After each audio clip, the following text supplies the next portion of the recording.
जो है आंकड़ों को बनाने में सक्षम हो सकेंगे, कॉम्पिटेंट होंगे और बच्चे आंकड़ों से वस्तु के आकार का भी ज्ञान प्राप्त कर सकेंगे। अभी हम एग्जाम्पल लेंगे, फिर वहां पे इसके बारे में जो बच्चे आंकड़ों से वस्तु की। अब शिक्षण अधिगम सामग्री में कुछ भी आप ले सकते हैं, या कुछ सामग्री हमने नोट करके आपके सामने रखा है। आप और भी बहुत हमने सारे तो हम ये तो सारे हमने शिक्षण अधिगम, मैं ये नहीं कर रहा हूँ कि जो आपको पीपीटी में दिख रहा है कि सारे शिक्षण अधिगम सामग्री यहीं पे, क्योंकि फिर लास्ट में कुछ लोगों का क्वेश्चन आना शुरू हो जाता है कि सर ये भी शिक्षण अधिगम सामग्री है, सर ये भी शिक्षण अधिगम सामग्री है। तो इसलिए पहले ही यहाँ पे क्लियर कर देना चाहूंगा कि कुछ टीचिंग लर्निंग एड्स हमने जो है रखा है यहाँ पे, और आपकी सुविधा अनुसार और भी हो सकते हैं। तो पेंसिल है और चॉकलेट्स हैं, और यहाँ पे टॉफियां भी दिख रही हैं, पतंग है, गुड़िया, गाड़ी इत्यादि है। ये आप रख सकते हैं, जो भी आप कोशिश करें कि कभी एक आध दिन क्लास में टॉफी वॉफी भी टीचिंग शिक्षण अधिगम सामग्री के रूप में यूज करें। और जो बच्चा जल्दी आंसर दे उसे कह दीजिए कि लो ये टॉफी तुम खा जाओ, तो उसे भी अच्छा लगेगा और बड़े उत्साहपूर्वक वो पार्टिसिपेट करेगा। अब यहाँ पे एक गतिविधि देखते हैं कि गतिविधि की मदद से डायरेक्ट सीधे सीधे तो हम क्लास 1 के बच्चे पे टूट नहीं पड़ेंगे कि जाओ अपने घर से भाई बहनों की लंबाइयां नाप के ले आओ, तो वो शायद न्याय नहीं होगा।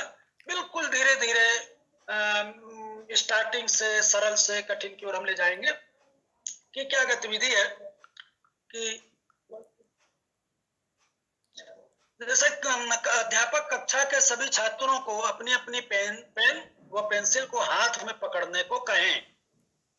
जब सभी बच्चे अपनी अपनी कलम व पेंसिल को हाथ में ले लेते हैं, तो अध्यापक पुनः एक बच्चे से सभी की भिन्न भिन्न लंबाई की कलम व पेंसिल को सूचीबद्ध करने को कही। अब देखिए यहाँ पे बिल्कुल शुरुआत से हम कहें कि जिसकी बराबर है किसकी अलग है, लिखो नाम। आप वो भाई अगर कुछ उसको परेशानी होती है ऐसा करने में, तो आप वहां पे फैसिलिटेटर की भूमिका में होंगे। आप उसे फैसिलिटेट करें, आप बच्चे को मदद करें कि ये जो गतिविधि है आपकी सहायता से वो कर सके। फिर उसके बाद पेंसिल है, फिर उसमें उससे पूछें कि किन दो लोगों की पेंसिल की लंबाइयां बराबर हैं, किसकी अलग अलग है। तो इस तरीके से आप सूचीबद्ध करने को अपनी मदद से कर सकते हैं। और अब ये पाठ्य पुस्तक की मदद से देखते हैं। ये पाठ्य पुस्तक का फिगर है बिल्कुल आपके सामने, एनसीईआरटी की बुक का। अब इसमें देखिए ऊपर के चित्र में बनी हुई आकृतियों को गिनिए। ऊपर एक आकृति बनी हुई है जिसमें गोलाकार भी कुछ दिख रहा है, त्रिकोण भी दिख रहा है, आयताकार भी है, तो वो गिनेगा बच्चा। तो अब आप ध्यान से देखिए कि कहीं ना कहीं उसे हम डाटा कलेक्शन की ओर ले जा रहे हैं, बिल्कुल एकदम बेसिक से डाटा कलेक्शन की ओर। तो वो गिन के बताएगा कि चौकोर आकार के कितने हो गए, गोल आकार की कितनी हो गई, त्रिकोण। और यही हमने ऊपर जब मैं इसकी भूमिका में चर्चा कर रहा था, तो यही हमने चर्चा किया था कि 60 नंबर कितने प्रतिभागियों द्वारा प्राप्त किया गया, 70 नंबर कितने प्रतिभागियों द्वारा प्राप्त किया गया, 80 नंबर और 90 नंबर कितने प्रतिभागियों द्वारा प्राप्त किया गया। तो उसी को यहाँ से कोरिलेट कर रहे हैं। तो वहां पे चूंकि मार्क्स था और इंटरव्यू था, तो ये हमारे आपके लेवल की चर्चा थी, लेकिन यहाँ पर बच्चे को मार्क्स और इंटरव्यू के पर ना ले जा करके एक सिंपल सा साधारण सा चित्र दिखा करके उसे ये पूछा जा सकता है कि गिन के बताओ इसमें त्रिकोण आकृतियां कितनी हैं, इसमें गोल आकृतियां, गोलाकार आकृतियां कितनी हैं, चौकोर आकृतियां कितनी हैं। तो वो लिख के भी बताएगा, या अगर लिखने में तो कुछ अपने आप को सुविधा महसूस कर रहा है तो आप मदद करें, ओरली भी गिन के बता सकता है। ठीक है, एक दो कम ज्यादा हो सकते हैं, तो ये इट डजंट मैटर। लेकिन कम से कम मेरा जो टारगेट है वो ये है कि he oblique C will be able to bifurcate the shapes, which one is triangular, which one is circular, any other shapes। तो वो ये सक्षम होगा कि सर गोलाकार 1 2 3 4 5 इतने हो गए, और त्रिकोण आकार की इतनी हो गई, और चौकोर आकार की इतनी हो गई। फिर उसके बाद उससे नीचे आकृतियों के नाम लिखिए जो सबसे अधिक बार। देखिए फिर वही चीज आ गई कि डाटा कलेक्शन की ओर धीरे धीरे हम ले जा रहे हैं। उससे हम ये कहें कि कौन सी आकृति सबसे अधिक बार आई, कितनी बार आई उससे मतलब नहीं है। तो कहीं ना कहीं फिर उसको कम ज्यादा का भी और जो 1 2 3 4 जो हमने करेगा कि कौन सबसे अधिक बार आई है वो भी लिखने में सक्षम होगा, कौन सबसे कम बार आई है उसे आप लिखवाइए। तो इस तरीके से धीरे धीरे करके उसे हम बिल्कुल बिगिनिंग स्टेज पर अभी हम यहाँ पे आंकड़ों के जो आधारभूत ज्ञान देते हुए आगे की ओर ले जा सकते हैं। अब उसके बाद एक और गतिविधि है जो थोड़ा सा अक्षरों पे आधारित है कि नाम है, मान लीजिए सबसे पहले रो में नाम लिखा हुआ है शबनम। अब बच्चे से कहिए कि इसमें कितने अक्षर हैं गिनकर लिखो।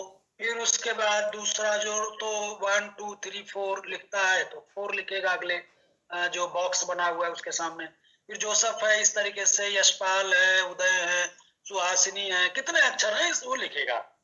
अब उसके बाद थोड़ा सा और उससे कुछ एक्सरसाइज आप करवाएं कि कितने नामों में 3 अक्षर आए हैं। अब देखिए कहीं ना कहीं ये हमें उसे डाटा का आधारभूत ज्ञान देते हुए और ऊपर की ओर ले जाने का ये प्रयास किया गया है कि कितने नामों में 3 अक्षर आए हैं, कितने नामों में 4 अक्षर आए हैं और कितने नामों में 5 अक्षर आए हैं। तो जब वो इसे करेगा तो उसे 3 4 5 जो इससे पहले हम इकाई बता चुके हैं, या फिर उसके बाद आप एक आध वाक्य भी दे सकते हैं जिनके बताओ कि कितने अक्षर, और फिर ये भी पूछ सकते हैं कि कितने डिफरेंट अक्षर, कितने अलग अलग आए हैं वो गिन के बताओ। तो वो भी गिन के बताने में अगर सक्षम होता है तो उससे भी उसके एक अच्छा अभ्यास माना जाएगा कि बच्चा हमारा सीखने में इंटरेस्ट ले रहा है और सीख रहा है। अब एक गतिविधि है कि अध्यापक अपनी कक्षा के सभी छात्रों को कहें कि वह अपने अपने घर वाले घरों को सूचीबद्ध करें तथा एक समान अक्षर से शुरू होने वाले सदस्यों की। अब यहाँ देखिए 2-3 जो इंफॉर्मेशन विशेष जानना चाहते हैं उसके लिए कि आप बच्चे से कहिए कि अपने घर के सभी मेंबर्स की संख्या पहले बताओ, सभी सदस्यों की संख्या बताओ। अच्छा, मान लीजिए वो बताता है, फिर आप एक सवाल ओरली पूछे, लिख के ना ले आए तो ओरली पूछे कि ऐसे घर बताओ जिसमें एक समान, या मान लो कि 3 ही मेंबर हो, या ऐसे घर बताओ अपने आसपास के ऐसे घर बताओ जिसमें 4 ही मेंबर हो, एक समान संख्या कोई आप संख्या दे दीजिए। आप उसके लेवल पर ये ना कहें कि एक समान संख्या दे दें, तो उसे सोचने में थोड़ा उसे हम अमूर्त पे नहीं ले जाएंगे, तो मूर्त संख्याओं या मूर्त वस्तुओं या मूर्त कंसेप्ट पे ही रखना है हमें। तो कोई एक समान आप 3 दे दें, 4 दे दें, 5 दे दें, और कहिए कि बेटा कल जब आना घर से तो ये देख के आना अपने अगल बगल 3-4 जो तुम्हारे अगल बगल रहते हैं उसमें पड़ोस में 4 ऐसे कितने घर हैं जिसमें केवल 4 ही मेंबर हैं, 4 ही सदस्य हैं, 4 या 5 ही मेंबर रहते हैं। तो इस तरीके से वो करके आएगा तो कहीं ना कहीं हम उसको जो है डाटा की ओर ले जा रहे हैं, धीरे धीरे करके डाटा की ओर लेके जा रहे हैं। अब उसके बाद आगे आ जाइए, गतिविधि ये है, हाँ इसमें बहुत सारी पिक्चर्स हैं और इस पिक्चर्स में 2 कॉलम बने हुए हैं, एक में नाम लिखा हुआ है, एक में नंबर लिखा हुआ है। जैसे कि अभी इसको मैंने पहले बताया था, मैंने चाहे उसको आप मार्क्स से रिलेटेड ले लीजिए या बिल्कुल जो पहली स्लाइड थी हमारी कि परीक्षा फल डिक्लेयर हुआ तो किस बच्चे ने किस में कितना नंबर पाया, तो भूमिका में हमने कहा था। तो आप देखिए क्वेश्चन, ये गतिविधि आपके सामने आ गई, हमें इसे बच्चे से करवाना भी है। वो इन पिक्चरों को देखेगा और ध्यान से कैलकुलेट करने को बोलिए, गिनने को कहिए कि बच्चे बेटा देख के बताओ या बिटिया देख के बताओ कि इसमें फिश कितनी है। तो वो कैलकुलेट करेगा। हो सकता है थोड़ी पिक्चर क्वालिटी उसे ना समझ में आ रही हो या वो आइडेंटिफाई करने में थोड़ा परेशानी का महसूस हो रहा हो, तो आप वहाँ फैसिलिटेटर की भूमिका में रहेंगे, आप वहाँ मार्गदर्शक और सहयोगी की भूमिका में रहेंगे। आप उसे थोड़ा हेल्प करिए कि बेटा ये मछली है, ये मछली है, तो गिनो कितने हो गए, गिनेगा 4 हो गए, 5 हो गए, 6 हो गए, तो लिखो बेटा दाहिने साइड में, तो 5 लिखता है, 6 लिखता है, जितने भी है उसको लिखता है। अच्छा बेटा बताओ डॉग्स कितने हैं, तो डॉग्स को गिनेगा, गिन के लिखता है, लिखेगा, कैट भी लिखे, बर्ड भी लिखे। तो इस तरीके से लिखेगा तो कहीं ना कहीं बिना उसको जानकारी दिए हुए हम उसे डाटा कलेक्शन की ओर ले जा रहे हैं। और इस लेवल पर हमें बच्चे को डाटा कलेक्शन तक ही, सिंपल डाटा कलेक्शन तक ही रखना है। फिर उसके बाद बच्चों के बैग में तमाम वस्तुएं होती हैं, किताब होती है, कापियां है, पेंसिल है, रबर है, इरेजर है, इत्यादि चीजें हैं, शार्पनर है। आप उससे कहिए कि अपनी बच्चों अपनी अपने बैग में जो किताबें रखी गई हैं उनको गिन के बताओ, और उनकी कितनी किताबें हैं, कितनी कापियां हैं, जरा ये गिनो। उसके बाद आप कह सकते हैं कि अच्छा बताओ पेंसिल कितनी है, तो किसी में एक पेंसिल होगा, किसी में दो पेंसिल, इस तरीके से। तो डिफरेंट डिफरेंट जो आइटम्स हैं उनकी वो संख्या काउंट करके बताएगा, उत्साह पूर्वक पार्टिसिपेट करेगा, तो उसे भी अच्छा लगेगा। तो उसके साथ साथ उसकी जो गिनती भी रिवाइज होती रहेगी, स्ट्रांग होती रहेगी, और कहीं ना कहीं डाटा कलेक्शन की ओर हम उसे ले जा रहे होंगे। तो ये कुछ छोटी छोटी गतिविधियां हैं जिन्हें आप करवा सकते हैं।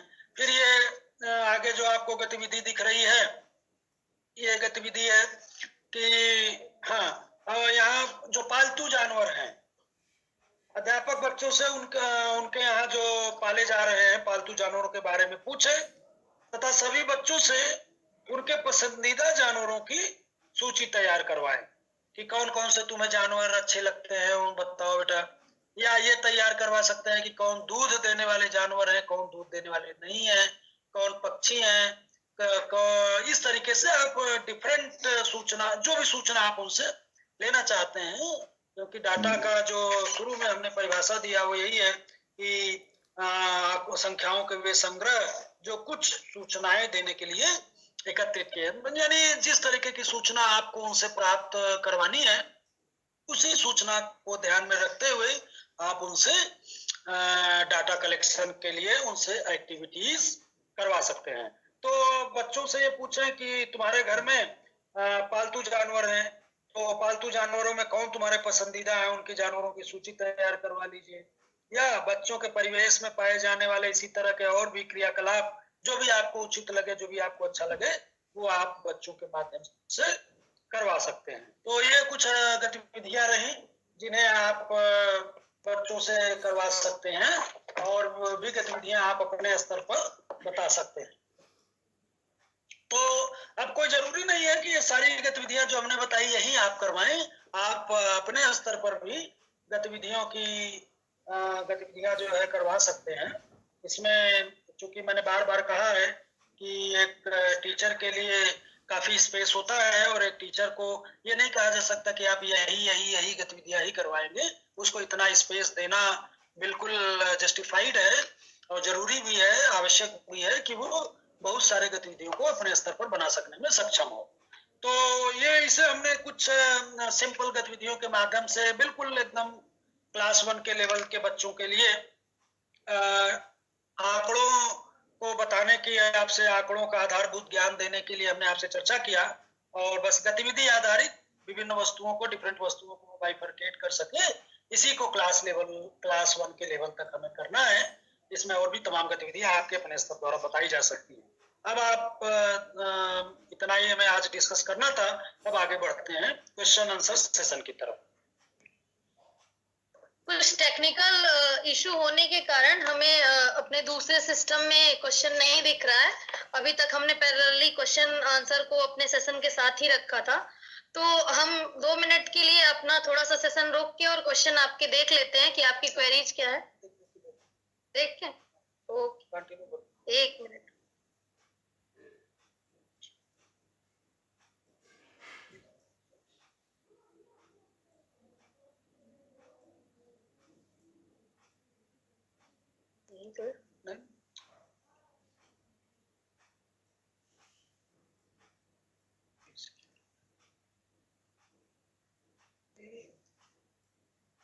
इसको हटाइए,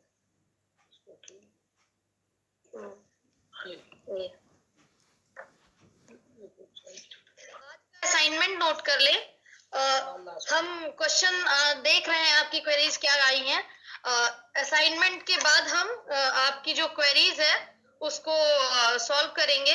पहले आप स्क्रीन पे आप सभी को शो हो रहा होगा असाइनमेंट, आप चाहे स्क्रीनशॉट ले लें या देख लें। आज का पहला जो प्रश्न है वो हमने ये रखा है कि अपनी कक्षा के 10 बच्चों का गणित में प्रदर्शन आधारित आंकड़ों का संकलन तथा अभिलेखन कीजिए।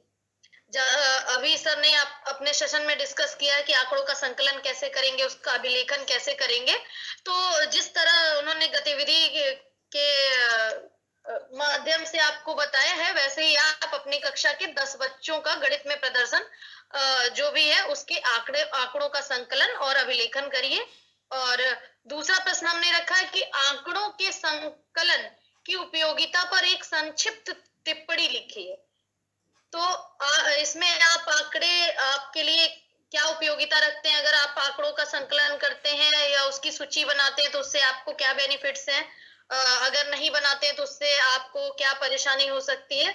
तो इस तरह से आप अपने उसमें जो भी आपको लग रहा हो वो आप लिखकर और अपने डाइट मेंटर को सबमिट कर दीजिएगा। आपने अगर नोट कर लिया तो हम बस 5 मिनट आपसे चाहेंगे, उसके बाद हम आपके क्वेरीज और जो भी क्वेश्चंस आपके आए हैं उसको सॉल्व करें। धन्यवाद।